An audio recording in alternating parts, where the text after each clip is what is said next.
Thought I was ready. Hi, guys. Welcome to our stream this evening.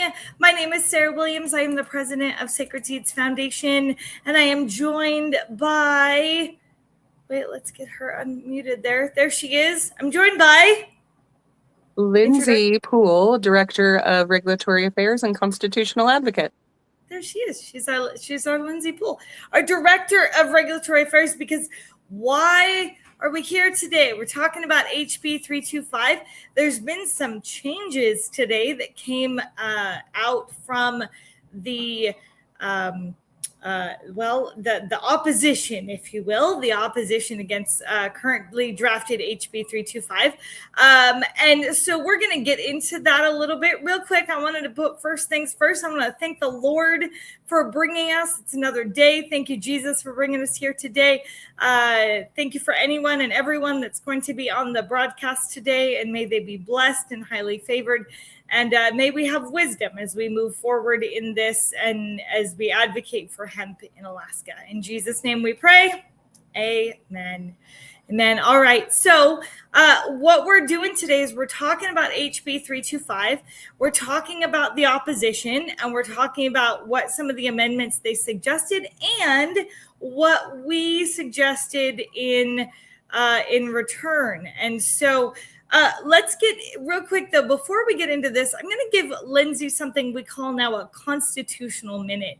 And this is really, really important because one of the things that has happened systematically over the course of probably the last 100 years at least is that they have very much dumbed down the human population here in America, so much so that we don't quite even know what our own Constitution says or what the founding fathers meant when they intended to give us the beautiful thing of the United States Constitution. And so the reason why part of Lindsay's title says constitutional advocate is because she really has read all 51 constitutions, and she really does believe in going back to the basics and the roots of the rights of the people. And so I want to give her just a real quick constitutional minute and a half, minute a bit. So go, Lindsay. What do we got? Okay, so I've gone ahead and I've put into the comment section, into the chat, whatever it is, all the points that I'd like to make today. So first and foremost, I am going to actually skip over some things just to make sure that I have enough time to cover the most important things. So if you'll check the chat, please go read those things on your own, and I'll make sure when we post this video as well that I go back through and I post those. So the very first one that I would like to point out is from the United States Constitution, and it's from the Bills and Declarations of Rights, and it is Amendment number 9. The enumeration in the Constitution of certain rights shall not be construed to deny or disparage others retained by the people. Amendment 10. The powers not delegated to the United States by the Constitution, nor prohibited by it to the states, are reserved to the states respectively or to the people. Now I'm going to go to Alaska Constitution, Article 1, in part, all persons have a natural right to the enjoyment of the fruits of their own industry. Then we're going to Article 1, Section 2, the source of government. All political power is inherent in the people. All government is founded upon their will only and is instituted solely for the good of the people as a whole. Article 1, Section 21. This one's going to sound familiar. The enumeration of rights in this Constitution shall not impair or deny others retained by the people. Section 22. The right of the people to privacy is recognized and shall not be infringed. The legislature shall implement this section. Shall is a command. It's not a suggestion. Right. And the very last one actually comes out of Kentucky. I know you're going to think, oh, that doesn't count. That's not Alaska. We're a republic. They all work together. Okay. The absolute and arbitrary power over the lives, liberty, and property exists nowhere in a republic, not even in the largest majority. Now I will direct you to look up on your own United States Constitution, Article 4, Section 4. Sarah, take the floor. On our own. Yay. Okay. So somebody, you want to look that up and put it in the comments? That'd be great. Article 4, Section 4. So again, why do we remember the Constitution? Because that's what this government is built upon. And when we forget it, then the governments of corrupt men and women will take the power of the people. And so, like we mentioned in the last broadcast, that we believe that the hemp industry is the industry for the people. That is the people's industry. And we are coming for our industry, very much so, believing that we can have an industry that produces a self-sustainable Alaska, that produces an economy that takes care of ourselves, really. So self-sustainability, right? So in that, to that end, and let me give you a little bit of background because we have a little bit of time to do so. So in November of last year, I worked within the regulations and I said, hey, well, let's just call it what it is. I put this thing into AI. Okay. And I said, hey, what is wrong with these regulations? And it said, oh yeah, you have a hemp industry clothed as a controlled substance. And so that's why your hemp industry isn't working, because you're treating it like it's a controlled substance. And so through that process, I was like, oh gosh, okay, well, let's produce some suggestions, right? Some suggestions for how we change this. Lindsay, you've turned sideways. That's so great. She's now up and down instead of sideways this way. Oh, and her camera's frozen. So good times. Maybe she'll get back with us in a moment. But for the purposes of trying to advance things, we said, okay, let's see what we can do to move forward some of these changes. And so we suggested them to Representative Kevin McCabe. And Representative McCabe said, Merry Christmas. And at 6:30 in the morning on Christmas Day, we received this current resolution that we see at HB 325. And so HB 325 is a resolution that does a number of things. Number one, it creates a micro grower category. Currently, if you wanted to grow hemp in Alaska, you would have to grow a minimum of a 1/4 acre and 200 plants. This produces a micro grower category so that the industrial hemp program could say, hey, if you wanted to grow 25 plants, that's okay. If you want to test how this is on your homestead, you could do that. And that would be freedom, right? So we're super excited about that one. Additionally, this relieves some of the burden of transportation permits.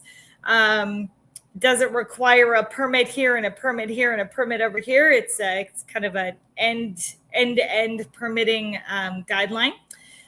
Additionally, it has a place for remediations. Remediation is when your hemp tests hot, right? So 0.3% THC is what defines hemp. That and below, right, is what defines hemp. Anything over that at 0.3% up to and above that is test hot and considered illegal. Okay. And so the problem in the past has been, if you accidentally, for any number of reasons, test hot and you're over 0.3% THC, which is still not enough really to get one high, you're going to have to destroy your entire crop. So sad. So sorry, Mother Nature didn't work out for you, or God, whoever influenced your plants, however it worked out. So sorry. You just lost your entire crop and all of the money. There's no way you can regain it. Why would anyone want to work in an industry like that? Why would anyone want to grow in an industry like that? Like there's no possible chance for remediation. So what this does is it says, if you test between 0.3% and 1%, that you can somehow remediate it, meaning you can change it into some sort of other use, non-consumable use. So for example, if it does test hot at 0.35%, 0.32%, right? And you can't get that down in any way by adding oils to it or diluting it or whatnot, you can't do it. Well, then you could actually still sell the fiber to someplace like Greenbuild Composites, or the herd to someplace like Greenbuild Composites. So you at least get something back for your time and your effort. But here's the deal. We have this problem with a hemp industry that has been called marijuana for so long, same leaf, very different uses. So we've brought forth some amendments. But first, why did we bring forth the amendment? Well, I hate to use the word marijuana. It's cannabis. It's the same plant. And it has been since the beginning of time. It's a different genus. It's a different species of the same cannabis sativa plant. It annoys me to no end that we're separate. However, we're separate. It is what it is. So we're going to try to make that work for all of us, because what came forth today out of AMCO and out of marijuana industry side is their concern that the CBD flower derivatives of the plant were going to produce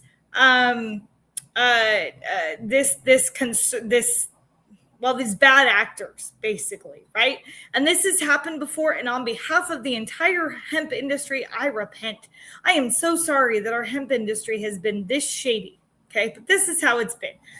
So up until this point, did you know there are like hundreds of cannabinoids within the hemp and cannabis plant? But in the hemp plant, there is predominantly CBD, which is the major cannabinoid. However, there are minor cannabinoids labeled as Delta 8, THC0, THCA, just a number of different ones. Okay, THCA, THC0, THC is that Delta 9 tetrahydrocannabidiol compound that makes you high. It's the psychoactive high. So if you're brand new to this whole discussion, now you know the difference. So when you go to your cannabis industry here in Alaska and you have a intoxicating product, that is your Delta 9. Okay. So Delta 9 tetrahydrocannabidiol, or THC, in the Farm Bill of 2018, they said that the hemp is defined as 0.3% Delta 9 tetrahydrocannabidiol or less. Okay. So humans, we're so good at finding loopholes. So good. So we find out that humans find out that, but there's these minor cannabinoids that still intoxicate. But if you smoke your hemp flower, you're not going to get high because they're so small in quantity amounts. But then here's what happens. You go into a lab, you synthesize, you pull out, you put into a gummy bear, and you put it on a shelf without putting a label saying it's intoxicating. You call it a Delta 8 gummy or a THC 0 gummy, and you don't have an indicator on there. Keep away from children. This product is intoxicating. And then all of a sudden, whether it's children or not, I do not want to take a product that I think is hemp derived, is really just going to help me sleep, but yet it gives me an intoxicating high. Okay, I'm done with all that. And so this became the problem nationwide. So hence, on November 12th, when the government funding bill passed, they slipped in that little sneaky amendment that said that hemp is now defined as total THC quantity, not just the Delta 9, right? Okay, it's all very confusing. But here in Alaska, we have an entire industry, the cannabis industry, others might call marijuana. We have an entire cannabis industry that controls all that stuff. They have licensing for it. They have regulation around it. They have safety measures for it. They have labeling for it, right? And places you can sell it for the consuming adult who chooses to consume in an educational or educated way, right? They're understanding this product going to get me high. They're not going to get it at the gas station. They're going to get it at a licensed local facility. Okay. So what we have now is we have this separate element, right? Because industrial hemp, the roots can be used for a lotion. The stalk can be used to build a house or animal bedding or cat litter or hempwood pellets or hempwood flooring. The fiber can make you a shirt. It could make you canvas or a fishing net. It can make you a rope. Even the leaves could be given, as a food product to animals. Okay. There is a tremendous amount more. Oh, and then the seeds of the hemp plant are food. Oh, and they're biofuel as well. Oh, and the stalks are plastic. Okay. Plastic alternative, no PTSD here. No more straws. Okay. But here's the deal.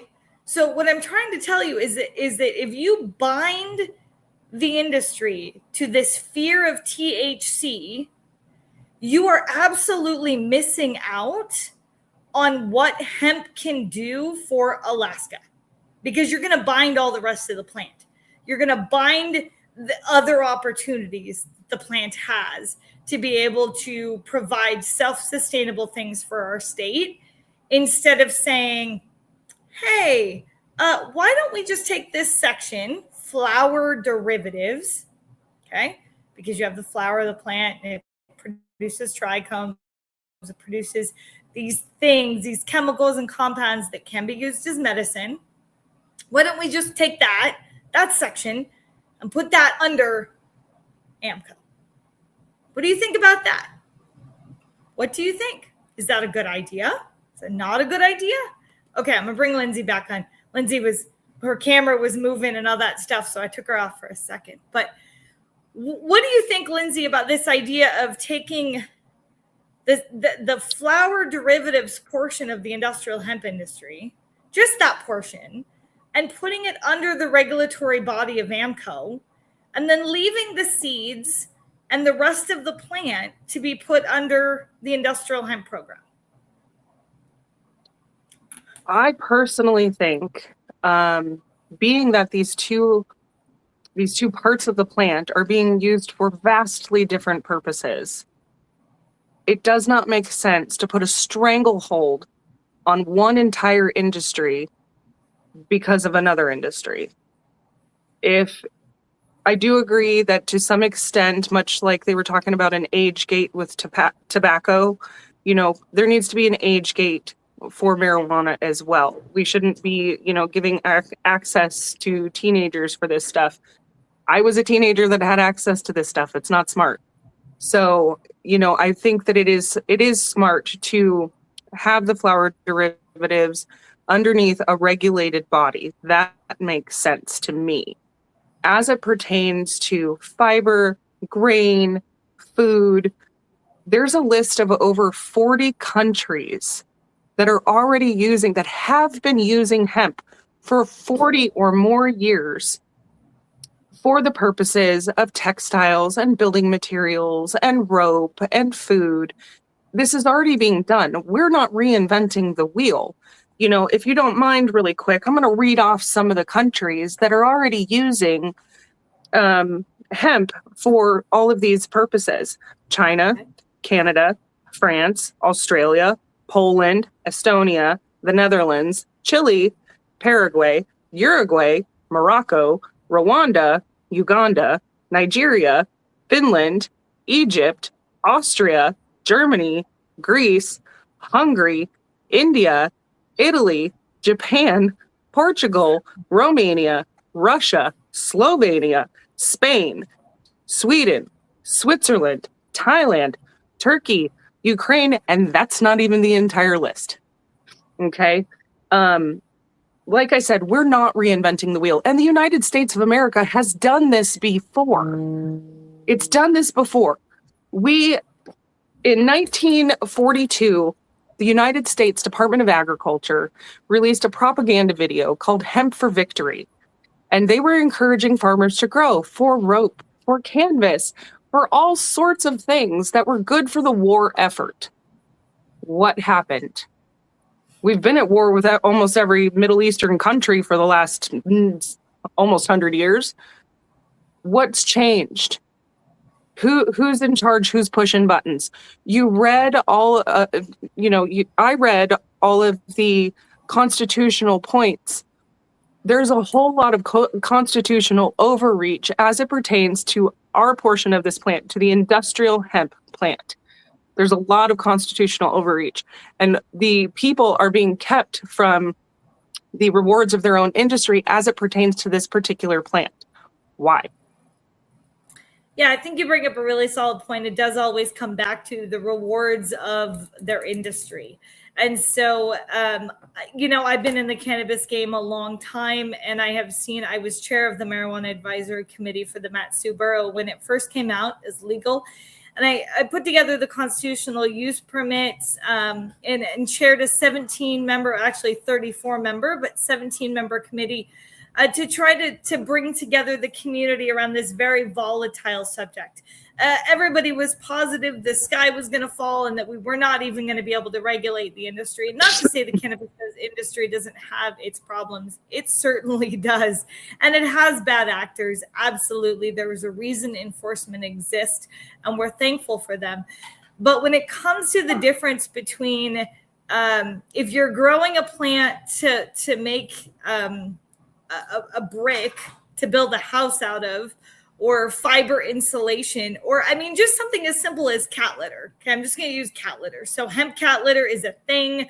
To believe that a farmer would have to go and spend like a $1,200 test, or not, or even a $400 test to determine if this plant, once it gets to the initial flowering stages and they're like, okay, let's go ahead and cut this thing down. Oh, but before we harvest it, we have to test it. And then let's say it tested at 0.5%, right? And they never intended to consume the flower produced by this plant at all. It was fully intended to go ahead and be made into cat litter. Okay. So now, current regulations say, well, okay, 0.5%. So sorry, you're going to have to burn the whole thing or dispose of it. You can go throw it in your compost, but you can't sell it and use it for something that is never going to go in a human body, right? In any way, shape, and form. And so that is an unfair keeping someone from the fruits of their industry. For sure. And they want to choose the hemp industry. We have a number of farmers who have said we want to choose hemp as our industry. And so we are believing for that. We're helping them through this process. And so what we have done is we have submitted a memorandum in support of these targeted amendments to HB 325. So the problem, and I'm just going to read this section, the first executive summary of it here for you. I will be posting it on our website, so you will be able to see it and download it if you would like. So this is regarding HB 325. It's targeted amendments to preserve the agricultural modernization while addressing diversion, jurisdictional, and consumer protection concerns. So our executive summary, HB 325 should move forward, but it should not move forward carelessly. As drafted, the bill modernizes Alaska's industrial hemp framework by establishing tiered grower categories, risk-based testing, corrective action procedures, and streamlined in-state transportation for registered parties. Those are some real improvements for farmers and manufacturers, and Sacred Seeds Foundation supports the bill's core purpose for treating industrial hemp as a legitimate agricultural and manufacturing sector in Alaska. At the same time, the concerns raised in opposition are not all imaginary.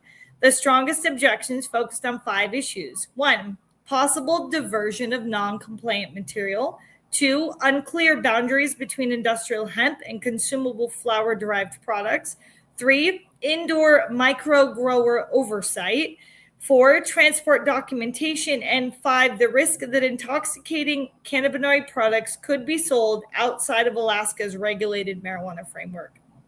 So some of the opposition memo overreaches by treating all modernization as a threat, but several of its enforcement and jurisdictional concerns are serious enough that ignoring them would be sloppy policy. Sacred Seeds Foundation therefore recommends targeted amendments and not a retreat from HB 325's modernization goals. The right answer is to preserve regulatory streamlining for true industrial hemp, including fiber, grain, hurd, construction materials, textiles, bioplastics, seed oil, seed cake, protein products from seed, and similar non-intoxicating uses, while routing consumable flower-derived hemp products into a more appropriate regulatory lane.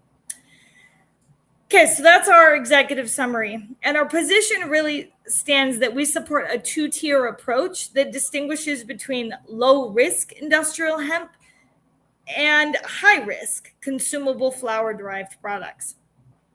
And so we wrote a proposal. We kind of already, I guess you could say we were a little visionary because we believed this was probably going to be an issue, because we already brought it up in a number of the hemp program meetings that we needed a separation between the thing that was causing all the problems, which was CBD and flower-derived extracts, and then the rest of the plan.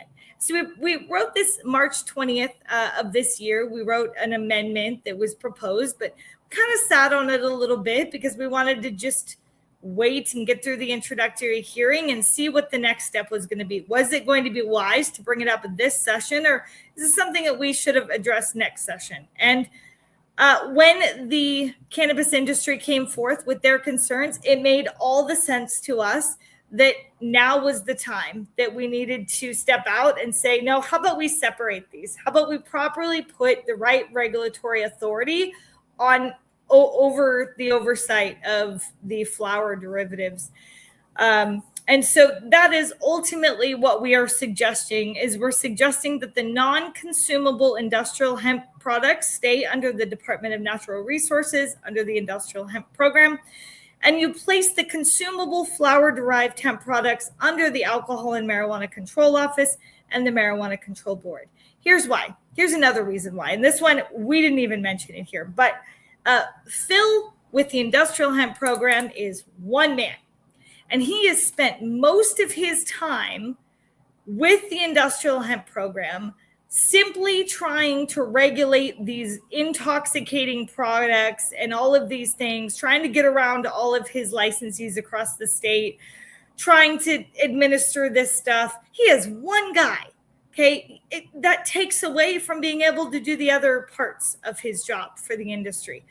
The Alcohol and Marijuana Control Office, they have a team of individuals that are the enforcement policy side of what they do. So again, they are already prepared with all of the regulations to manage this kind of stuff. And so additionally, we understand that one of the pushback situations is that growing under AMCO is a lot more expensive than growing under the regular industrial hemp industry. You see that. We understand it requires a lot more structure, metric. It requires programs and policies that they have to implement, but those are for the safety of the people. There's a reason for those. Okay. So we're not going to back down just because of the costs associated. Not to mention, you make a lot more money when you grow for flower extracts than when you grow for fiber and textiles and things of that nature too. So we have a number of amendments. I think we got 3, 4, 5. Hold on, let me check here. 5. Yes. So 5 suggested amendments. I will put those up on our website so that people can see them. One of them, again, clarifying the DNR's authority over non-consumable industrial hemp only. Number 2 would clarify the producer authority, meaning, again, AMCO would look over the flower-derived products. Then the hold on, let me make sure I got this here. Yep, there's that. And then preserving industrial hemp. So we agree with things like no mandatory fencing, no seed to sale tracking, especially unless you're going for the flower derivative side of things. That's already part of AMCO. But on the industrial hemp side of things, again, if you're growing for hempcrete, I don't need seed to sale tracking. I don't care. I don't care about THC content. And it's not that I don't care. It's that we as a people should not care. It's that as we have to really look at this, like, are we supposed to care about it when it doesn't matter to the actual product? Lindsay. One thing that I would like to point out as well is that our Division of Agriculture has a list of seeds that are already approved, and they know what those seeds are for. They know that a seed is for flour derivatives, or they know if a seed is good for fiber and grain. So those lists are already out there. They already exist. And as it stands, when you purchase these seeds, they cannot come directly to you. They have to go through the Division of Agriculture to be tested first. Then they are released to you. I'm honestly even okay with that being a part of our metric, simply to make sure that nobody's trying to find the loophole or nobody's trying to skirt behind it. Right. That's just me. Yeah. And I think so. Part of this amendment document, we state, however, to answer legitimate enforcement concerns raised in opposition, the committee should consider adding minimum shipment documentation requirements for in-state transport between registered parties, and that includes a certificate of analysis. So whenever you purchase your seeds in the first place, they're going to come to you with a COA, a certificate of analysis. It says these have been tested, and these are testing at less than 0.3% already coming to you. Now, we cannot control what happens in the Alaskan wilderness. We cannot control if you're going to get to that point, but seed selection matters, right? So select the right seeds at the beginning and before you have to worry about a problem at the end, which is why we are working closely with a number of seed providers to make sure that we're getting the right seeds for the right northern latitudes and for the right THC quantity. But that being said, I want to touch base back on, it's not that I don't care about THC quantity. I'm not the one that makes the laws in the world. The fear of THC, right? It's the fear of the compound that intoxicates. If there is no viable opportunity for a person to consume THC because they're putting this product in their chicken bedding or their cat litter or their house, you don't eat herd, you don't chew on some fiber. It's not, there's no THC quantity in that portion anyway. And you're not going to smoke your house. You're not. Besides, it's fire resistant to begin with. It's not going to burn anyway. But the point is that we really need to look wisely at this THC fear and this connection. It is a substance that is to be consumed. If you are going to use the product in a way that is not going to consume THC, why are we putting the same regulations on the parts that you're not consuming, right? Even so, and be very clear, the seed portions of the hemp do not have THC in them either. Okay, they do not have a THC quantity. You don't eat hemp hearts and get high. You might, however, get some amazing heart health benefits and body health benefits with your 9 essential amino acids. So the seeds, not to mention seeds are incredible grain for your animals, and all of this down the road will be proven and shown. But the point that I'm saying is that please do not be fearful of the THC quantity in something that is non-consumable, because it doesn't apply. It's not an applicable statement. For the flour derivatives market, though, please just take them and put them under the AMCO line of regulation, because that already exists. We're not creating anything new. We're just simply making a solid line between this portion of our hemp industry and this portion. And this portion goes over here to AMCO, and this portion right here just continues on with a less stringent set of regulations, because they're not growing for the purposes of consuming or selling to individuals. However, registration would still need to be required, right? Because people will be bad actors. They will. That's just us, unfortunately, the nature of sin, and unfortunately, the nature of the human species. So I get the need for regulation. I do. But I just pray that this amendment is accepted and moved into this space of regulation under AMCO for that. So, and under these less stringent, it stays with the Department of Natural Resources, right? Correct. So it would stay as an agricultural product, absolutely. So it stays with the DNR. One day, if we're blessed enough, the Department of Agriculture will be it. But it would stay with DNR, and then it would stay with the industrial hemp program. So then the industrial hemp program would really be the oversight, and there still would be testing involved there, because the Farm Bill, of which we operate under, the federal Farm Bill, still does require that testing side of it. However, I am encouraged to see President Trump reschedule marijuana down to a Schedule 3. That is encouraging to see that, because it means that he has an awakening regarding the medicinal value of cannabis and its supplement to the endocannabinoid system. So what that can mean in the future then is that maybe even the feds would separate things in a way that would allow for the hemp industry to kind of put all of that flower derivative under one kind of canopy. I think at this point, it's just so strange when we have so many states that have medical marijuana or recreational marijuana markets that have agreed to it, and the feds continue to stay in a place of criminalization. So it just needs to change. It really does, and it has needed to change for a long time.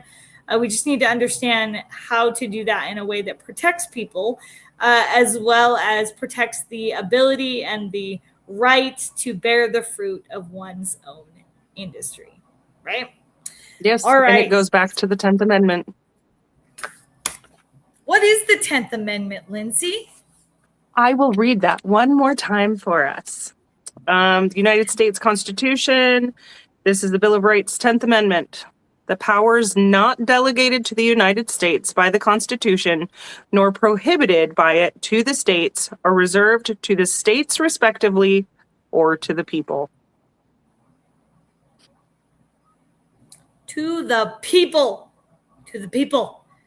Yay. Okay. So the last piece of this amendment suggestion is the tightening the definitions. There is no real definition in HB 325 for consumable hemp product or flower-derived hemp products. So the amendments would have to require the addition of this.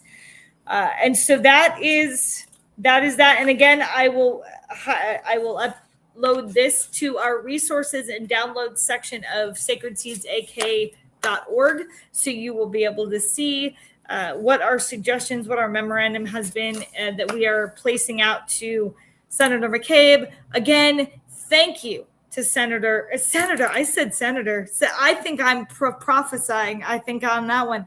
Representative Kevin McCabe. Thank you so much. Representative Frank Tomaszewski. Is just rolling off my tongue now. Frank Tomaszewski. Thank you. I had to practice it. I was educated. Thank you, Representative McCabe, for educating me on how to properly say his name. So thank you for supporting this and taking a step forward for us. We understand we're not out of the woods just yet. It seemed a little easy, to be honest. When we were down there, I was like, gosh, everything is so smooth. It's so great. I was a little surprised that like left field was like our cousin industry was where it came from. But at the same time, Lindsay said something to me today, and I want to bring this up, and I kind of want to end with this. She's like, I don't understand. It's the same plant. Like, we're fighting for the same plant. And years ago, in 2014, when legalization was on the ballot and we were fighting for that, we were fighting for the plant. We all had a love for the plant, man. We were just driven. We all knew what the plant could do. We knew what the medicine or medicinal capability of it was. We knew what the industrial capability of it was. We knew the economic capability of it. We knew it then. And it was still the plant that drove us. And years later now, while I understand there's a There's a protection of the people element within this now. There's also a protection of profits element in this too. And I understand that. I get it. It's the nature of an industry. I get that. And I support that because you guys have fought hard. You guys, being the cannabis industry, have fought hard through the journeys, and you're still, you're still in it. And so protecting your profits in addition to protecting the people matters. And so I support that, which is why here, take this portion, because you guys could probably do better with it than what we could as an agricultural side for the industry. So I'll leave that with you all. Thank you for tuning in today. It was a little bit longer than I originally had intended to be, but I appreciate all of your thoughts and prayers. And thank you everyone for commenting on our posts, sharing this. What's our next steps, Lindsay? Where do we go from here? Well, from here, we've got a really big call at 3:15 on the 29th. So that's just 2 days away, and today's almost over. So it's a little more than a day away.